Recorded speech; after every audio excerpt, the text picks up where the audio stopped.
Good morning.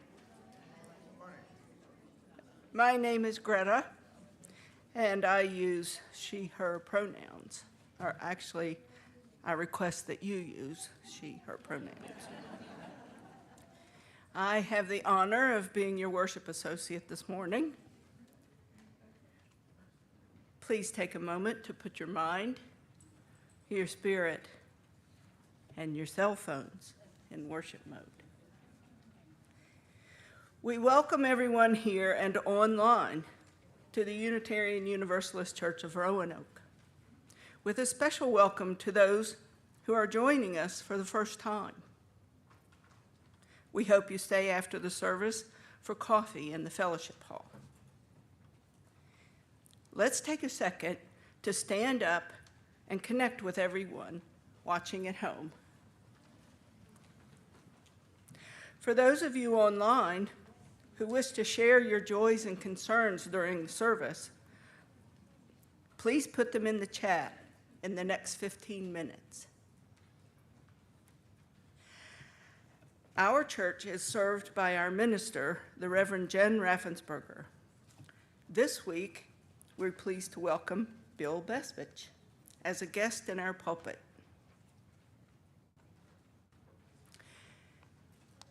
Please read along with me our land acknowledgement. We acknowledge that our church resides on the traditional lands of the Tutelo and Monica nations and was later farmed and developed through slave labor. We recognize and respect ongoing connection to this land by generations of Black, Indigenous, and other people of color.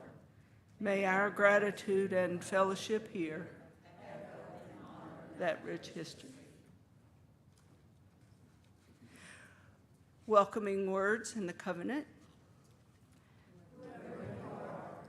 Whoever you love, however you express your identity, whatever your situation in life, whatever your experience of the holy, as you come seeking love, your presence here is a gift.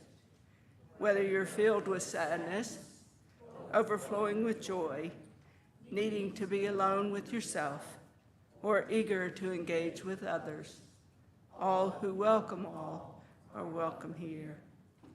And our covenant. We commit to supporting each other with respect and direct communication. Work together to and to be a force for good in the world.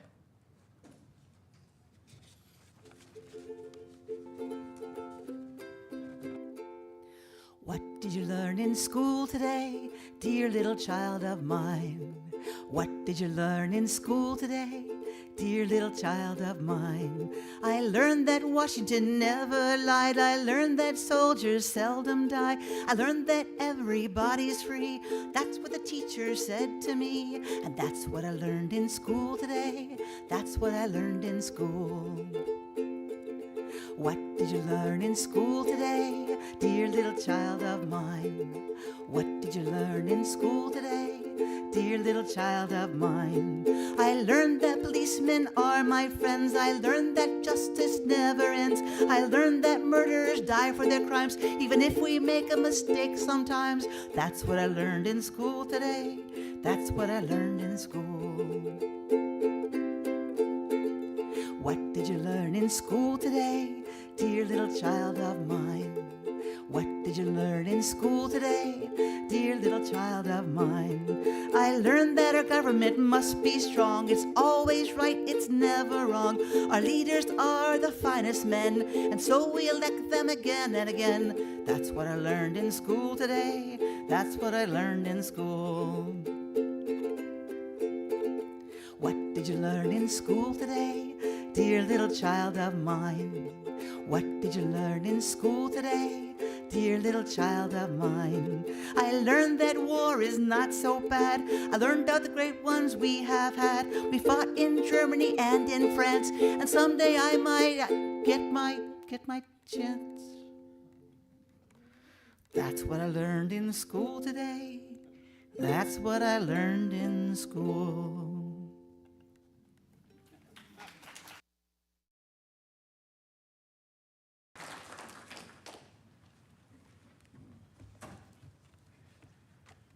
Good morning. I think most of you know me. For our opening words this morning, I've chosen some quotations about patriotism from 4 distinguished Americans. First of all, Eleanor Roosevelt, who was a woman of great faith. True patriotism springs from a belief in the dignity of the individual, freedom, and equality, not only for Americans, but for all people on earth.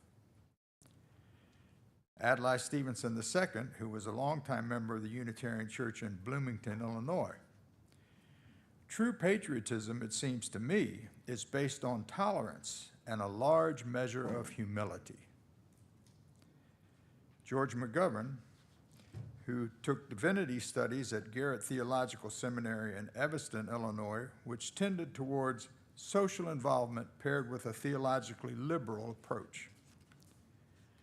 The highest patriotism is not a blind acceptance of official policy, but a love of one's country deep enough to call her to a higher standard. And finally, Barack Obama, whom I consider about as close to a Unitarian as any president we've had since William Howard Taft. You show your patriotism by how you treat your fellow Americans, especially those who serve. You show your patriotism by being true to our values and ideals. Now, as Greta lights the chalice, I appreciate Rev. Jen's weekly reminders that chalice lighting is not just something we do here at UUCR. The flaming chalice is the symbol of our faith, the living tradition, and we join congregations across America and around the world in renewing our commitment to our chosen faith at the beginning of each service. May the light we now kindle inspire us to use our powers to heal and not to harm, to help and not to hinder, to bless and not to curse, to serve you, O Spirit of light.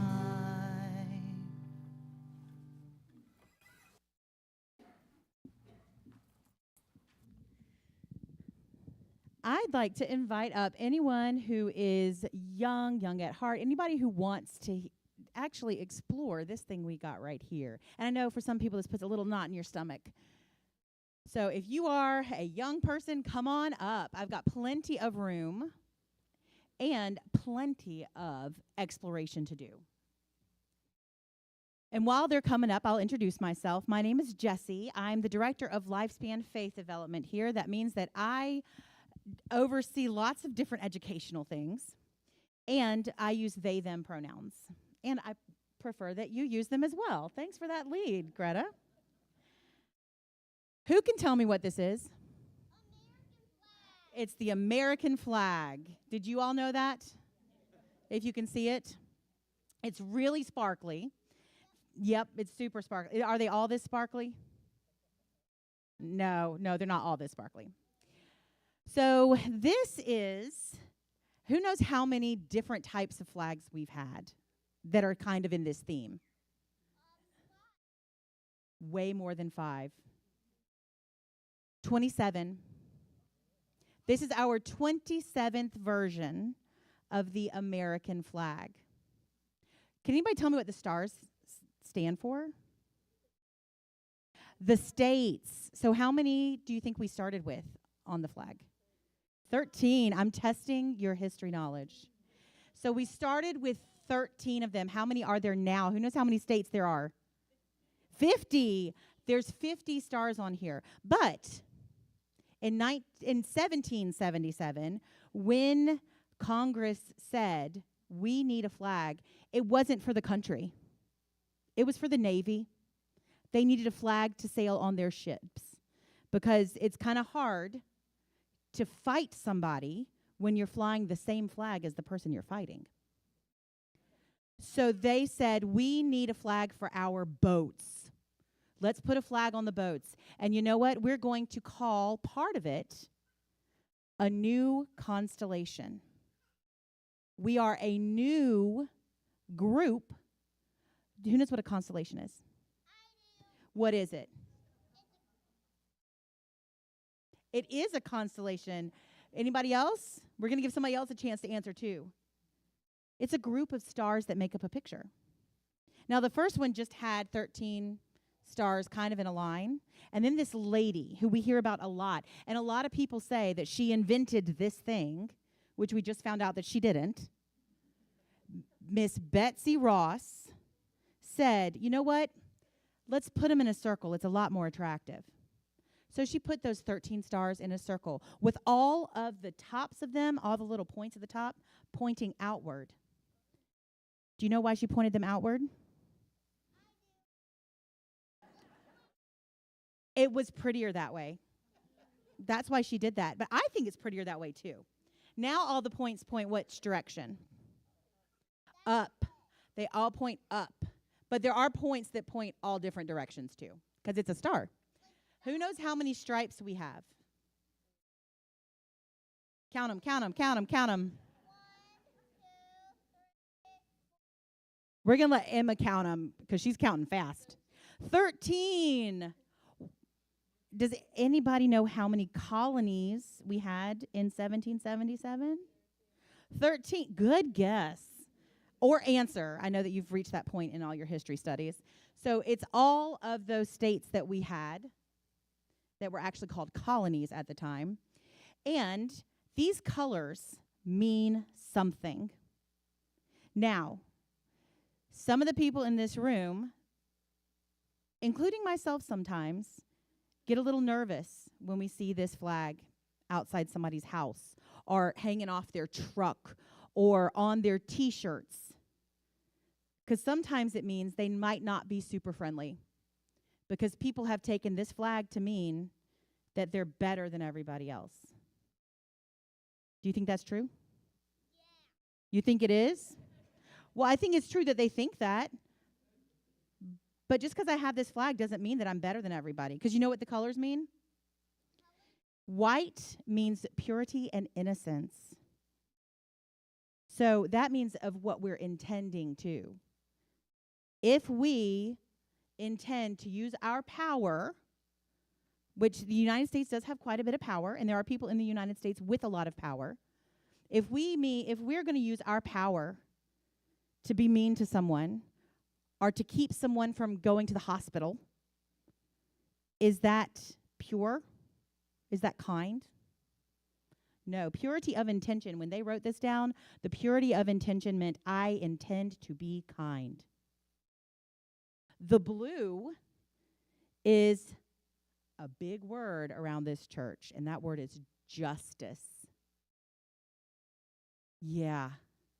Justice is a really big word, and it means making sure that everybody gets what they need and that the people who prevent them from getting what they need are appropriately punished, but only appropriately. If I steal something from you, do you expect me to get punished? Yeah, and I can't just say, just because I have this flag, I'm allowed to steal it, can I? No, I'm not allowed to say that. So that's what the blue means. And then the red is one of my favorites because the red means valor, which means that if I need to fight for somebody, I need to be ready. Now, that doesn't mean I'm going to go out and get a sword and run a bunch of people through with my sword, because then what happens? What's the blue? Justice, yes. But if I need to go help somebody, I'm a lifeguard. I wear red when I'm a lifeguard. When I'm lifeguarding somebody, I need to be ready to jump in the pool and save them, don't I? So that's what the valor means for me. I need to help other people, and I need to be ready to help other people. And part of it is also being able to say, hey, Emma, will you help me? That's also part of valor. So our flag means a lot of things that some people may have forgotten, doesn't it? Yeah. And believing those things, believing in justice, believing in valor, and believing in the purity and the kindness from my heart, I'd say is pretty patriotic. We're about to go upstairs. We're going to make some teas from things found right here in the Blue Ridge Mountains that maybe George Washington drank when he was marching and stuff. Y'all ready? Well, this flag isn't going to stand up anymore, so we'll just put it like that. Go now in peace, go now in peace. May the light of love surround you everywhere, everywhere you may go.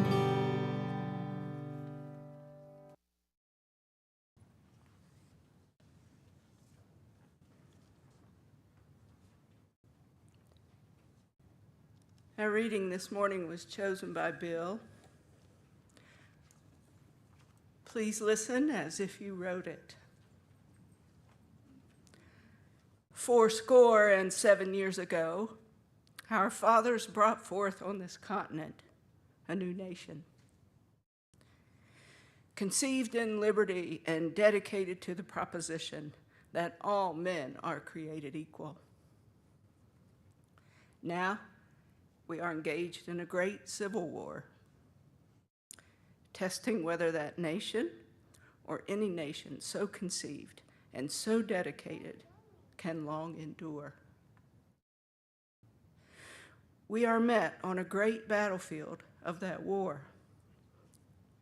We have come to dedicate a portion of that field as a final resting place for those who here gave their lives that that nation might live.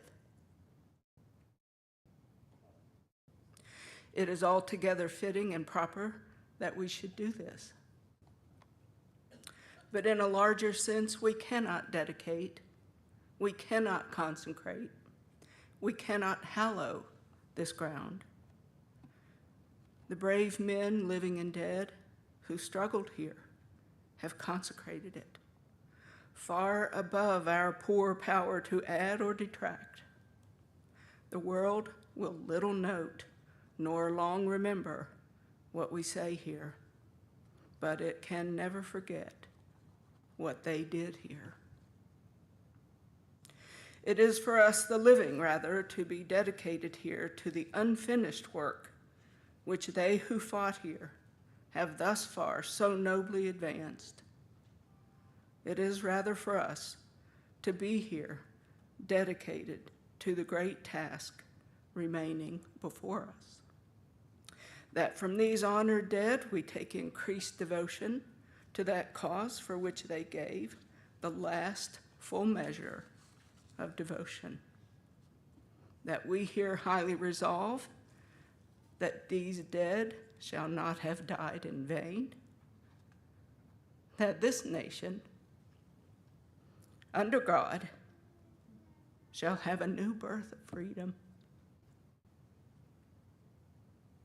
And that government of the people, by the people, for the people,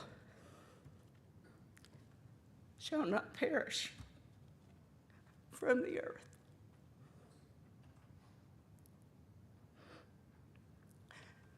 Abraham Lincoln, November 19, 1863.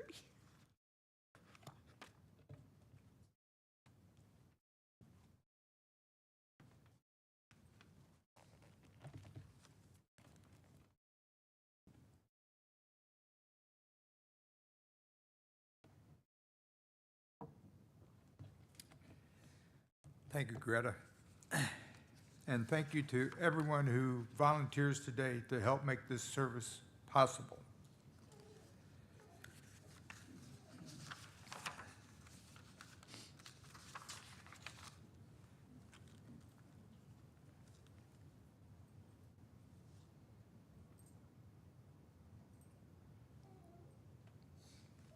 I'm starting my stopwatch. I don't know how much good it'll do, but I'm starting it.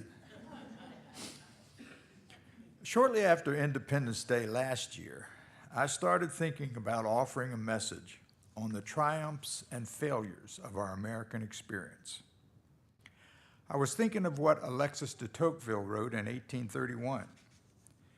The greatness of America lies not in being more enlightened than any other nation, but rather in her ability to repair her faults. To repair our faults, we must first identify and acknowledge them. I was also recalling what Ken Burns said about our history.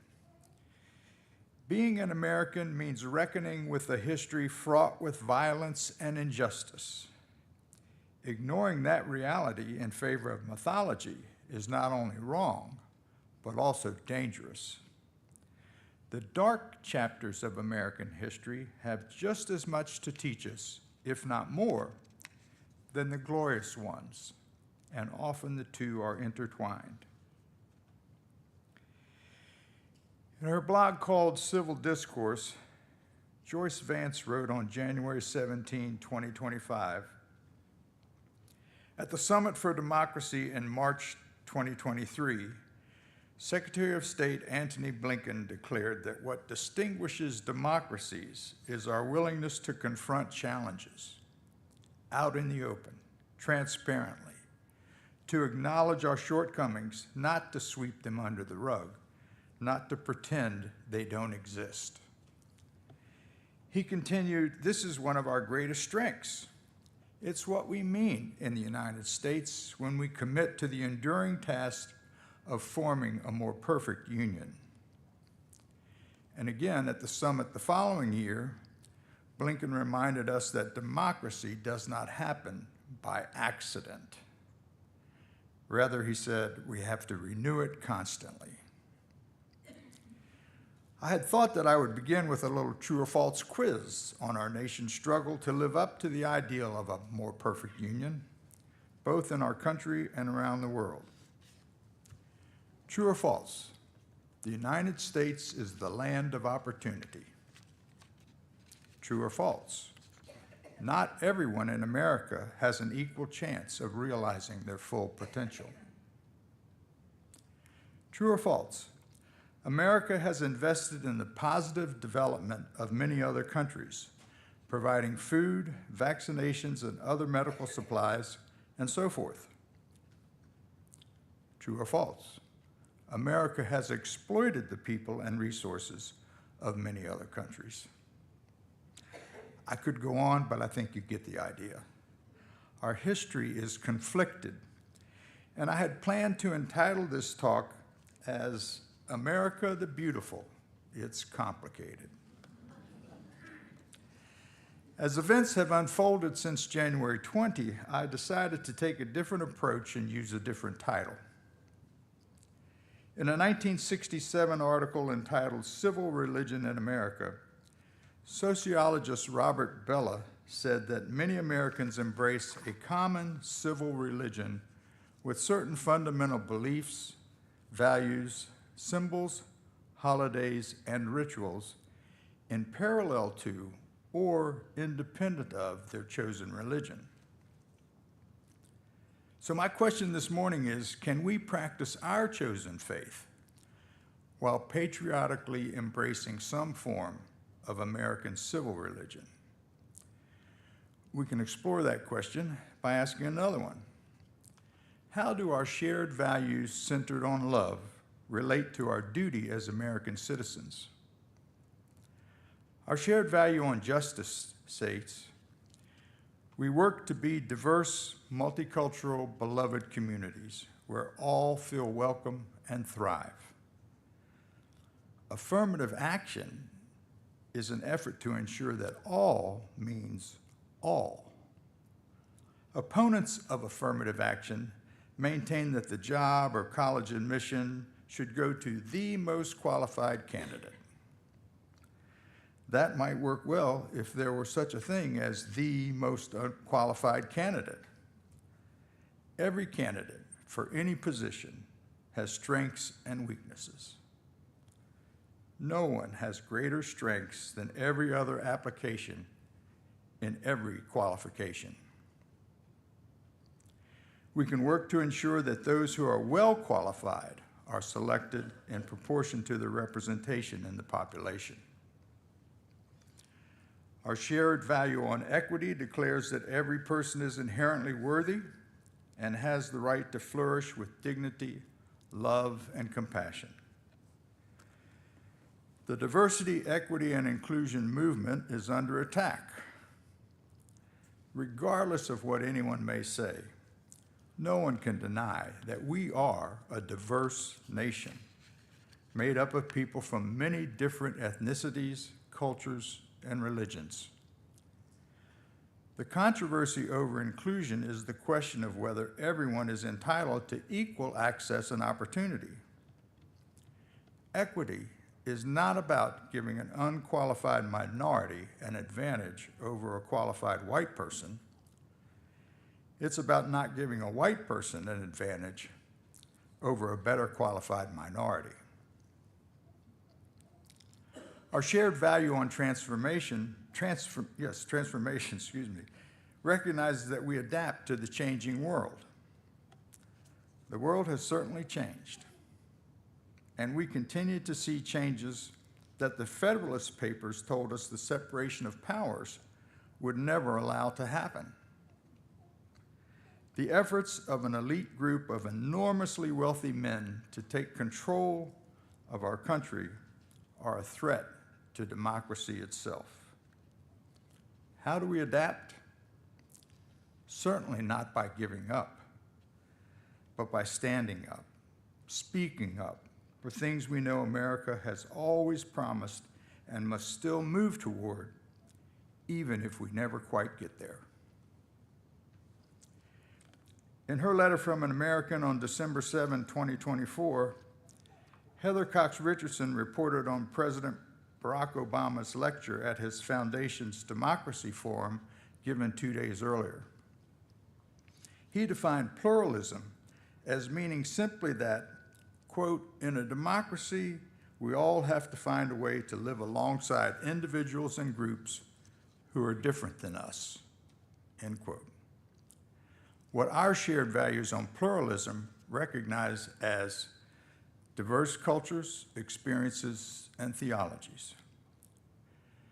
But rather than advocating what he called holding hands and singing Kumbaya, as we all tolerate each other, Obama described modern pluralism as active work to form coalitions over shared values. He said that the power of pluralism can make people recognize their common experiences and common values. He called the Constitution a rule book for practicing pluralism.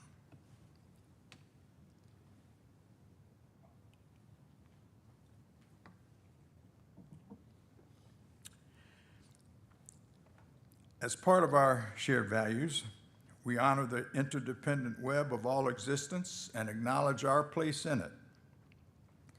For the last 80 years, we have been part of an interdependent web of democratic nations that have worked together for global peace and prosperity. We must continue to show our solidarity with our friends around the world, including not only our neighbors in Ukraine, but also in Sudan, Gaza, and other places that have not known the democracy that we have taken for granted for too long. The chaos of the last several months has left many of us discouraged and even depressed. Yet there is still much in our lives for which we can be grateful, starting with each other. Our shared values declare that we cultivate a spirit of generosity and hope. In his eulogy of President Carter on January 9, 2025, President Biden said, "The very journey of our nation is a walk of sheer faith. To do the work, to be the country we say we are, to be the country we say we want to be, a nation where all are created equal in the image of God and deserve to be treated equally throughout our lives. We've never fully lived up to that idea of America, We've never walked away from it either because of patriots like Jimmy Carter. I asked Greta to read the Gettysburg Address this morning because we find ourselves once again in a time of testing whether any nation conceived in liberty and dedicated to the proposition that we are all equal can endure. Actually, if I had written it, I think I would have said all men and women around the world are created equal. But it may provide a small measure of comfort to remember that we have been here before and always managed to recover. In the 1850s, white Southern enslavers dominated American government, even though they did not constitute a majority of our citizens, or even a majority of the residents of their own states. Their relentless drive to expand enslavement to new territories and states produced the backlash that inspired the creation of the Republican Party, the election of Abraham Lincoln, and ultimately the Emancipation Proclamation, the defeat of the Confederacy, and the passage of the 13th, 14th, and 15th Amendments. In the 1880s and 1890s, the industrialist robber barons bought seats in Congress to support their unrestrained greed and control of the American economy. One senator, for example, might introduce himself as the Senator for the Sugar Trust. The American response was widespread public criticism and the election of new members of Congress who increased government intervention through legislation like the Sherman Antitrust Act, aimed at breaking up monopolies and regulating business practices, as well as the rise of labor unions and progressive-era reforms promoted by Teddy Roosevelt and others to address the social and economical issues stemming from the power of a few wealthy individuals. We all know what happened at the end of the 1920s after a few wealthy elites had gained the power to once again control our economy. Franklin Roosevelt's New Deal imposed strict regulations and oversight of corporations while creating opportunities for American workers and providing a safety net for the disadvantaged, ill, and elderly citizens. Lyndon Johnson expanded those programs with Medicare and Medicaid, and he pushed the civil rights and voting rights legislation of the 1960s through Congress in response to the work of Reverend Dr. Martin Luther King Jr. and other leaders in the civil rights movement. Slavery, robber barons, the Great Depression, civil rights, wrongs were righted not just because of Lincoln, the two Roosevelts, and Johnson. The American people stood together and demanded change. We've always pulled apart and then pulled together again.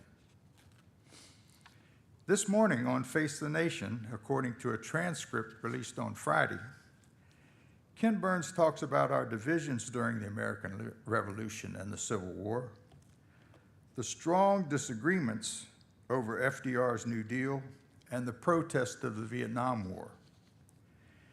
Then he says, so I think there's a little bit of Chicken Little. You know, oh, the sky is falling, because it's now. Things are always worse now than they ever were, he says. While that idea gives me hope for the long term, I still want to be sure we know what to do in the meantime. In his book on tyranny, Dr. Timothy Snyder offers 20 lessons which he reviewed during his The Real State of the Union conversation with Red, White, and Blue on March 4. Thanks to Bill Hackworth for sending the link to this alternative to another speech before a joint session of Congress that same evening. Number 19 of the 20 lessons is, Be a patriot. Somehow, patriotism has become an uncomfortable concept for many people. The word has been used in ways that suggest American exceptionalism, Christian nationalism, and my country right or wrong. Dr. Snyder describes patriotism as helping other people, building solidarity, reaching out to others, and showing empathy. In other words, patriotism is not focused on our country or our government. It's focused on our people, working together and standing up for what we know is right. Near the end of his record-breaking speech that began at 7 p.m. on March 31, my birthday, and continued for more than 25 hours, New Jersey Senator Cory Booker said, "It is time to heed the words of John Lewis. I begged folks to take his example of his early days when he made himself determined to show his love for his country at a time when the country didn't love him. To love this country so much, to be such a patriot that he endured beatings savagely on the Edmund Pettus Bridge, at lunch counters, on freedom rides."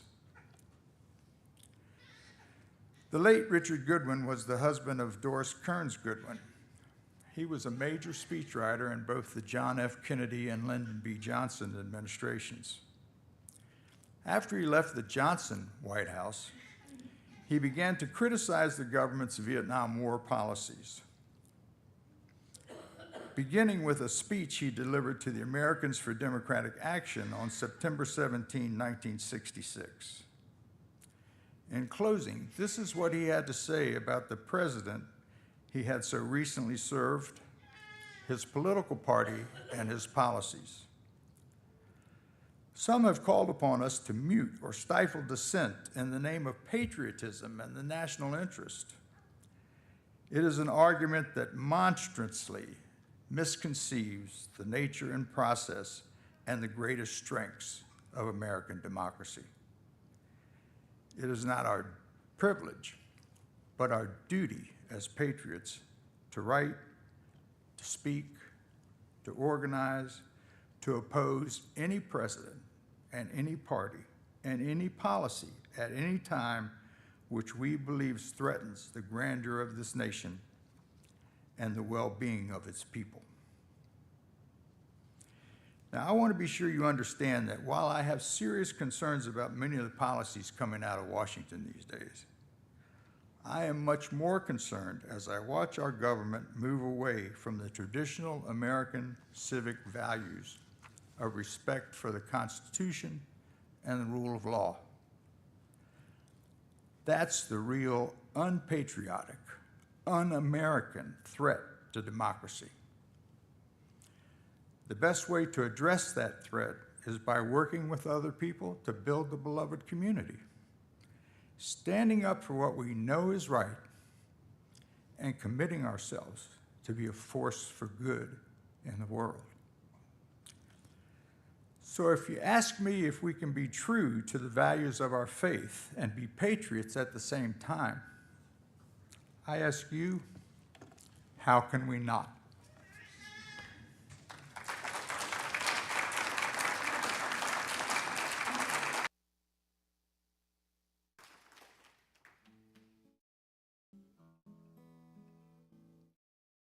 My country, 'tis of the sweet land of liberty, of thee I sing. Land where my fathers died, where hatred won't abide, from every mountainside let freedom ring. My native country, the author of liberty, thy name I love. I love thy rocks and rills, thy woods and templed hills, from every mountainside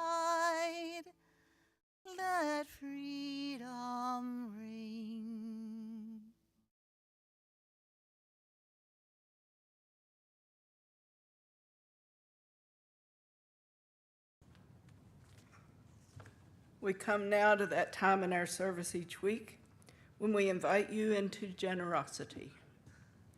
The work of this church community is only possible with your generous contributions to our ongoing work to keep love at the center of all that we do.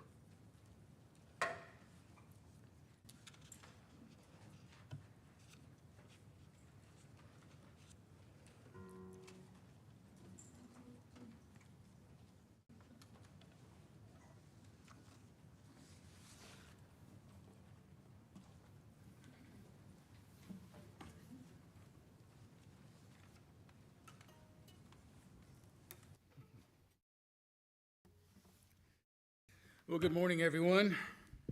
Is this a great, good place? Is it? Is America a great, good place? Amen. A great, good place is where when folks come in, you invite them to the table. Do y'all have covered dish dinners as Unitarian? I'm a Methodist. I just came in and y'all said nice things to me, so I stayed. You invite people into the beloved community, and you celebrate radical, begins with a D, diversity. But you don't just do that. You invite them to the table into the depth of fellowship and eat a meal with somebody. That's a deeper thing. And then you give them a voice at the table. Amen? And you listen to their voice and take it seriously. We believe in a more perfect union and beloved community. Well, that's what this song raises, that question. A fella comes to church and he asks some question.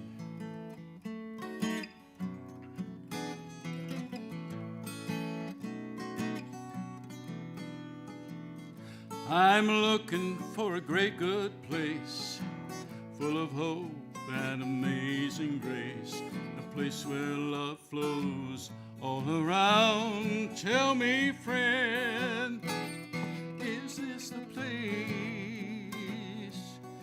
Is this a great, good place? I'm looking for a place where I can be everything God wants me to be, a place where I can live my life full and free. Tell me, friend, is this the place?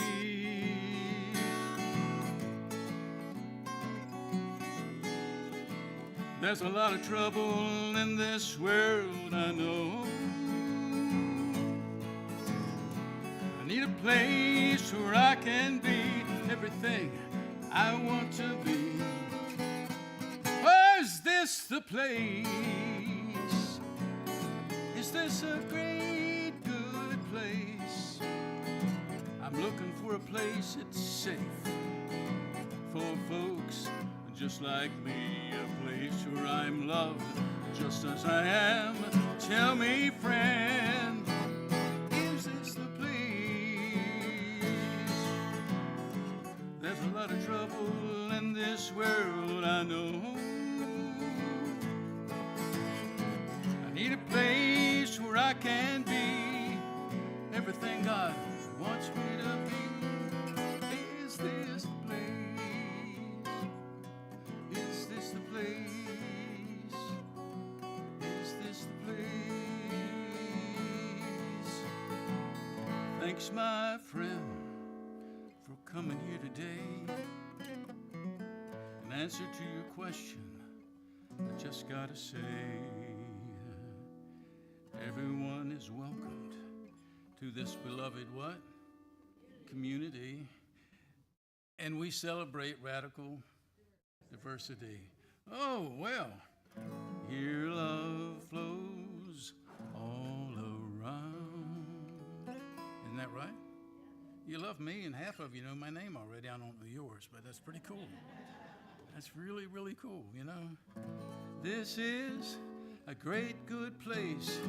You came to the right place. This is a great, good place. This is a great, good place. This is a great, good place. This is a great, good place.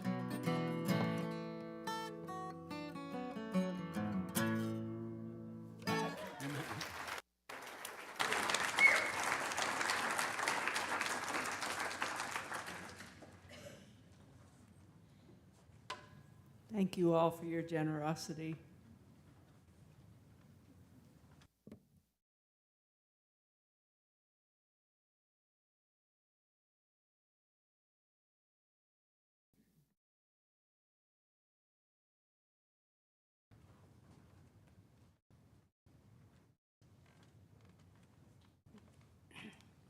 I'm Jane Harrison from the Caring Committee, and one of our many jobs is to share the joys and the concerns of the congregation.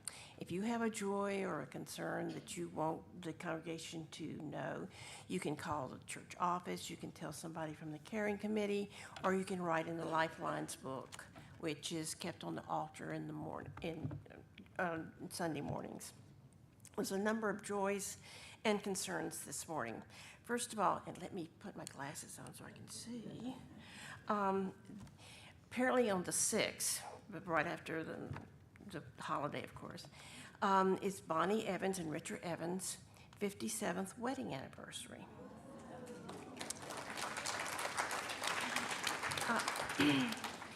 She also wrote that their granddaughter, London, had been receiving enzyme infusions and is doing well, and her pain level has improved significantly.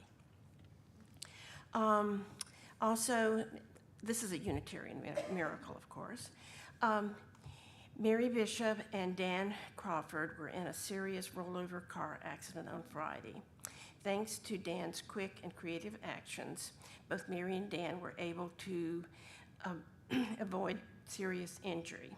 And as somebody and I were talking earlier, this was a Unitarian miracle, of course. River Morning's mother has entered hospice care and has approximately 1 to 2 months to live.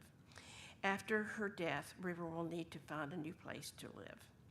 And also, Spike Harrison will celebrate his 81st birthday on July the 11th.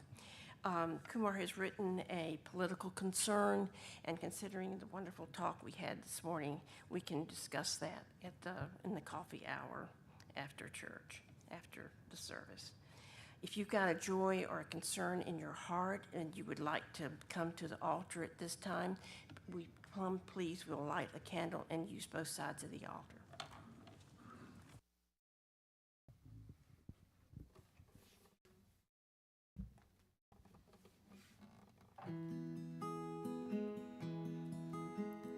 I always knew that you would take yourself far from home as soon as far as you could go.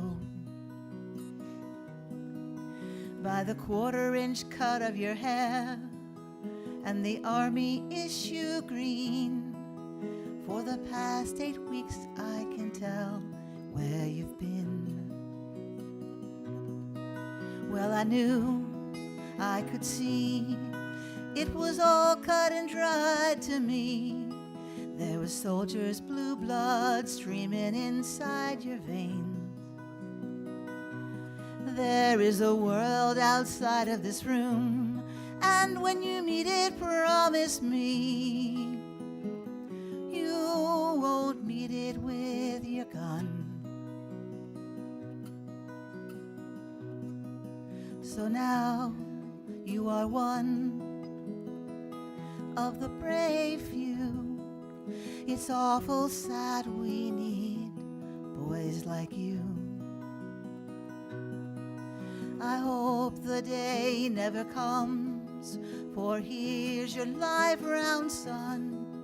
Stock and barrel, safety trigger, here's your gun.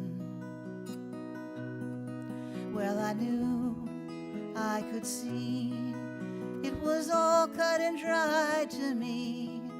There was soldiers' blue blood streaming inside your veins. There is a world outside of this room, and when you meet it, promise me you won't meet it with your gun taking aim. Now, I don't mean to argue, they've made a decent boy of you. I don't mean to spoil your homecoming, but baby brother, you should expect me to. stock and barrel, safety trigger is your gun.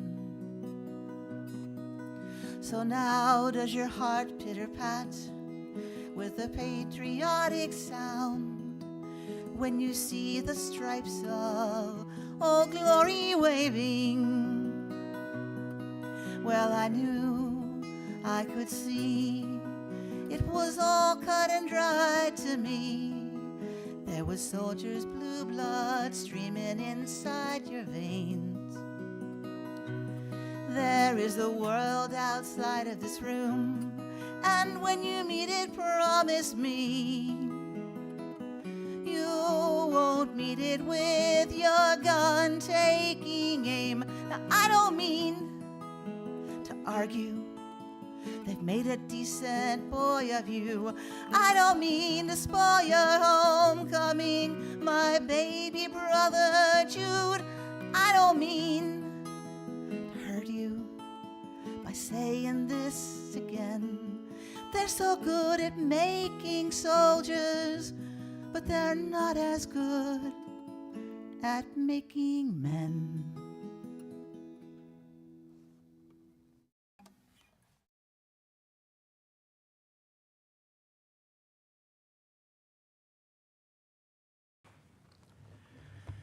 Please join me for a few moments of silent meditation together.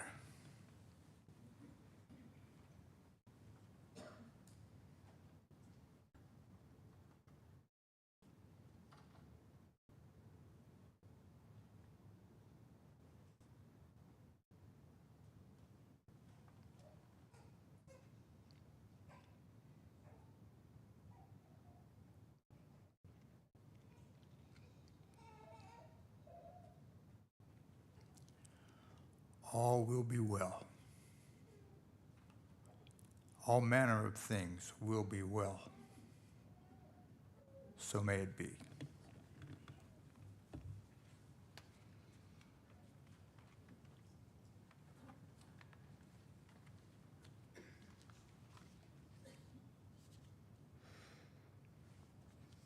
And now, as we draw close to the end of our time together in worship this week, we turn our attention from within our own and their joys and concerns, and we prepare to engage with the world in the week ahead. We'll begin with a few announcements. We have one announcement today. The annual fundraising auction, the one and only fundraising auction, will take place on November the 8th at 3:30 here at the church. For those who are new to UUCR, the auction is one of the many primary ways we raise funds for our annual operating budget. Stay tuned for further details about how to donate items or events to the auction. More announcements can be found in the weekly email newsletter. If you are not receiving the newsletter and would like to, please contact admin@uuroanoke.org. Also, Teresa requested that I mention next week's service. It is in your Raising the Shade. Regarding the United States colored troops. They're from Franklin County, correct? Right. All right, see you next week.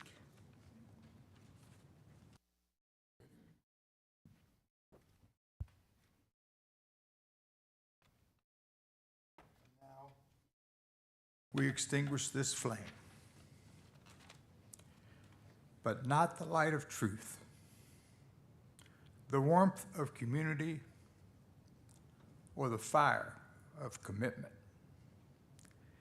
These we carry in our hearts until we are together again.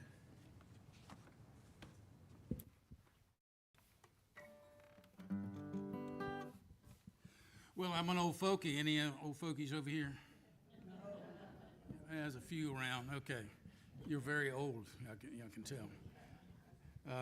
Used to sing this a lot at coffee houses and different things. This land is your land. Woody Guthrie wrote it. In case somebody tells you differently, it's not about communism, okay? It's about beloved community. It's about perfect union. It's about celebration of the good earth, the good land we've been given. Don't put it up there so we can see it. Okay, it looks like the words I got written out. Okay, that's good. I want you to sing it with me, will you? This land is your, this land is your land, this land is my land, from California to the New York Island, from the redwood forest to the Gulf Stream waters. This land was made for you and me. As I was walking that ribbon of highway, I saw above me and in the skyway, I saw below me a golden valley. This land was made for you and me. This land is your land, this land is my land, from California to the New York Island, from the redwood forest to the Gulf Stream waters. This land was made for you and me. I've roamed and rambled, and I've followed any footsteps to the sparkling sands of her diamond deserts, and all around me a voice was sounding. This land was made for you and me. This land is your land, this land is my land, from California to the New York Island, from the redwood forest to the Gulf Stream waters. This land was made for you and me.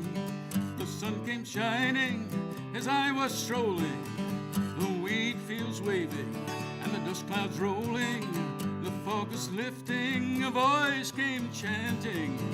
Ah, this land was made for you and me. This land is your land, this land is my land, from California to the New York Island, from the redwood forest to the Gulf Stream waters. This land was made for you and me. This land was made for you and me. This land was made for you and me. Thank you so much.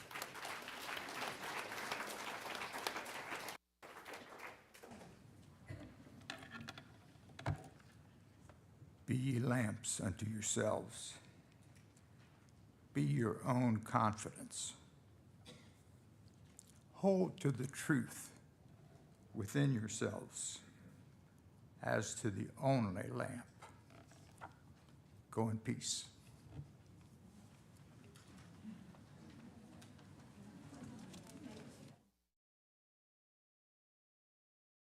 The mics were live while you were.